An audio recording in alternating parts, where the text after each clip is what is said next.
Bible में मनुष्य के हर सवाल का जवाब लिखा हो। मैं जानता हूं कि तुम ये सब बातें लेकिन अपने स्वार्थ के लिए सिर्फ एक बार इस किताब को पढ़ो और देखो क्या रिजल्ट आए। और अगर रिजल्ट ना आए अच्छा समस्त को प्रभु जीशु ख्रीष्टर मधुमय नाम मोर आंतरिक नमस्कार।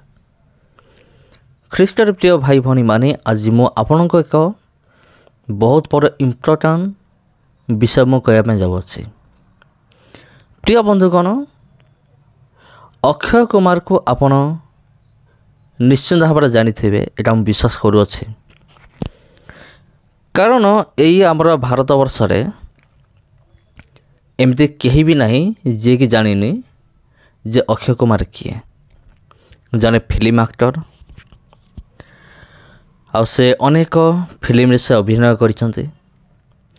किंतु प्रिय बंधुगण, विगत किछि दिन तलर कथा से बाइबल को लेकिन एक माने बहुत बड़ विषय गोटे कहले।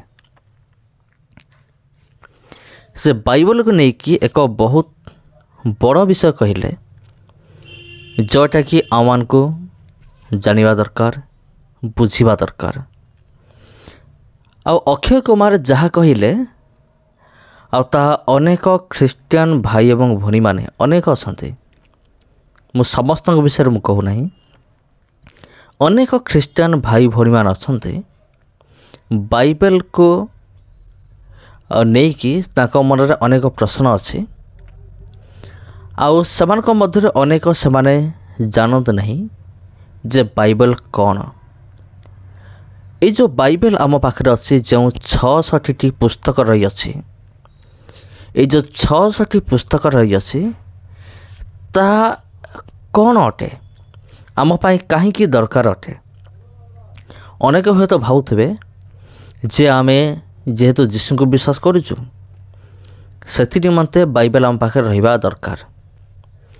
अनेक अच्छी आमर ख्रीस्टियन मानक मध्य भी अनेक अंधभक्त अच्छा जो माने कि बाइबल को धरिकी से शुअंती तांकर विश्वास जे ए बाइबल पाखे अच्छे मोर कौन से अघटन घटब ना।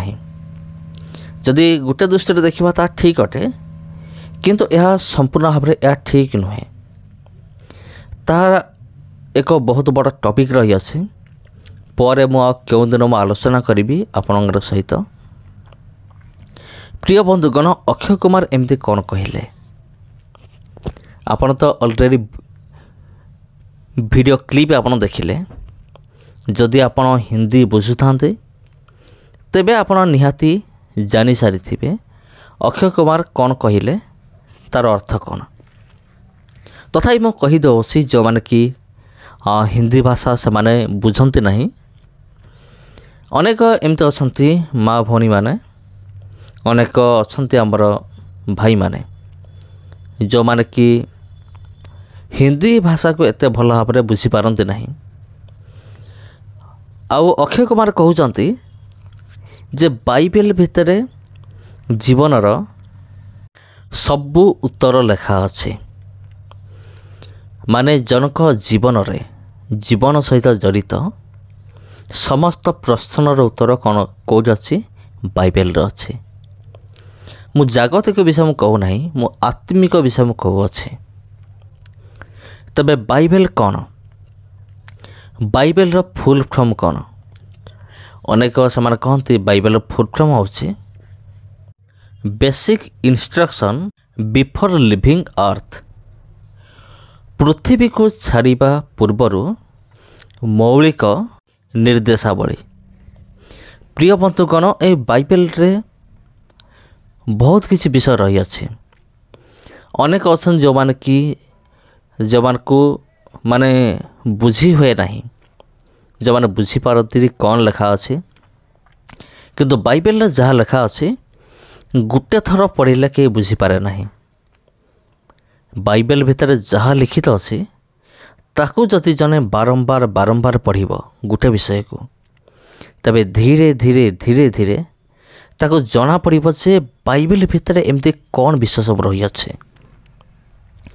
अनेकंकर साक्ष्य मु शुणी अच्छी। प्रिय बंधुगण, अनेक साक्ष्य दियंती ଯେ ଯେତେବେଳେ ଆମେ ନୂଆ ଆମେମାନେ ଯୀଶୁଙ୍କୁ ବିଶ୍ୱାସ କଲୁ, ଯେତେବେଳେ ଆମେ ନୂଆ ବାଇବେଲ ପଢ଼ିଲୁ, ସେତେବେଳେ ଆମେ କିଛି ବି ଆମେ ବୁଝିପାରୁନଥିଲୁ ଯେ ବାଇବେଲ ଭିତରେ ଯାହା ଲେଖା ଅଛି ତାହା କ'ଣ ଆମେ ବୁଝିପାରୁନଥିଲୁ। କିନ୍ତୁ ଯେତେବେଳେ ଆମେ ସେ ଗୋଟିଏ ବିଷୟକୁ ବାରମ୍ବାର ଯେତେବେଳେ ଆମେମାନେ ପଢ଼ିଲୁ, ଧୀରେ ଧୀରେ ସେ ବାକ୍ୟର ଗଭୀରତା, ସେ ବାକ୍ୟର ଅର୍ଥ ଆମେମାନେ ଜାଣିବାକୁ ପାରିଲୁ। ତେବେ ପ୍ରିୟ ବନ୍ଧୁଗଣ, ଆପଣ ବାଇବେଲକୁ ନେଇକି କ'ଣ ଭାବୁଛନ୍ତି? କମେଣ୍ଟ ବକ୍ସରେ କମେଣ୍ଟ କରନ୍ତୁ। ବାଇବେଲ ଏମିତି ଏକ ପୁସ୍ତକ ଯାହାକି ପବିତ୍ର ଆତ୍ମାଙ୍କର ଚାଳନାରେ ଲେଖା ହେଇଛି। ଆଉ ବାଇବେଲ ରହିଛି 600ଟି ପୁସ୍ତକ ରହିଅଛି। ଆଉ ଏଇଟା ଆପଣମାନେ ଭଲ ଭାବରେ ଜାଣନ୍ତି।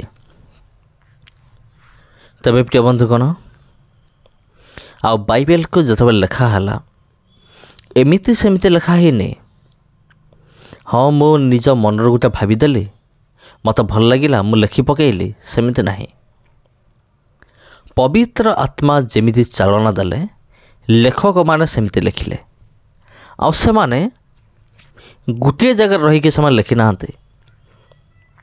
ସେମାନେ ବିଭିନ୍ନ ଜାଗାରେ ରହିକି ସେମାନେ ଲେଖିଛନ୍ତି। କିଏ ଜେଲଖାନା ଭିତରେ ଲେଖିଲା, କିଏ ଦୀପ ଭିତରେ ଲେଖିଲା। ଦୀପ ମାନେ ଜାଣିଛନ୍ତି? ଚାରିପଟେ ପାଣି ଥିବ, ମଝିରେ ଥିବ ସ୍ଥଳଭାଗ, ଯାହାକୁ ଇଂରାଜୀରେ ଆୟର୍ଲାଣ୍ଡ ବୋଲି କହନ୍ତି। ତେବେ ପ୍ରିୟ ବନ୍ଧୁଗଣ, ଆଉ କିଏ ଲେଖିଲା ପର୍ବତ ଉପରୁ, ଆଉ କିଏ ଲେଖିଲା ବନ୍ଦୀଶାଳାରୁ, ଏମିତି ସବୁ ଅଛି। କିଏ ଲେଖିଲା ଘର ଭିତରୁ। ଏମିତି ବିଭିନ୍ନ ଲେଖକମାନେ ଅଲଗା ଅଲଗା ସ୍ଥାନରେ ରହିକି ଏବଂ ଅଲଗା ଅଲଗା ସମୟରେ ମଧ୍ୟ ସେମାନେ ବାଇବେଲକୁ ଲେଖିଲେ। ଏ ବାଇବେଲ ହେଉଛି 600ଟି ପୁସ୍ତକର ମିଳନ। ତେବେ ପ୍ରିୟ ବନ୍ଧୁଗଣ, 40 ଜଣ ଲେଖକ ସେମାନେ ମିଶିକି ବାଇବେଲକୁ ଲେଖିଛନ୍ତି ପବିତ୍ର ଆତ୍ମାଙ୍କ ଠାରୁ ଚାଳନା ପାଇକି। ସେଥିପାଇଁ ଅକ୍ଷୟ କୁମାର କହିଲେ ଯେ ବାଇବେଲ ରହିଛି ଜୀବନର ସବୁ ପ୍ରଶ୍ନର ସମାଧାନ। ସେଥିପାଇଁ ଆମେମାନେ ପ୍ରତିଦିନ ବାଇବେଲ ପଢ଼ିବା ଦରକାର, ବାଇବେଲକୁ ଧ୍ୟାନ କରିବା ଦରକାର। ପବିତ୍ର ଧର୍ମଶାସ୍ତ୍ର ବାଇବେଲ ମୋତେ କ'ଣ ଶିଖାଉଛି ତାହା ଆମେମାନେ ଜାଣିବା ଦରକାର। ତେବେ ପ୍ରିୟ ବନ୍ଧୁଗଣ, ଏ ଭିଡ଼ିଓକୁ ଆପଣ ସେୟାର କରନ୍ତୁ ନିଶ୍ଚିନ୍ତ ଭାବରେ।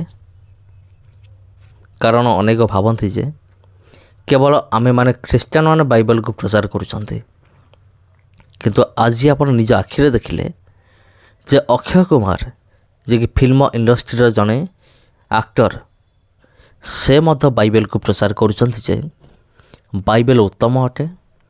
ବାଇବେଲ ଭିତରେ ରହିଛି ସମସ୍ତ ପ୍ରଶ୍ନର ସମାଧାନ, ଜୀବନର ସବୁ ପ୍ରଶ୍ନର ସମାଧାନ। ତେବେ ପ୍ରିୟ ବନ୍ଧୁଗଣ, ଭିଡ଼ିଓକୁ ସେୟାର କରନ୍ତୁ।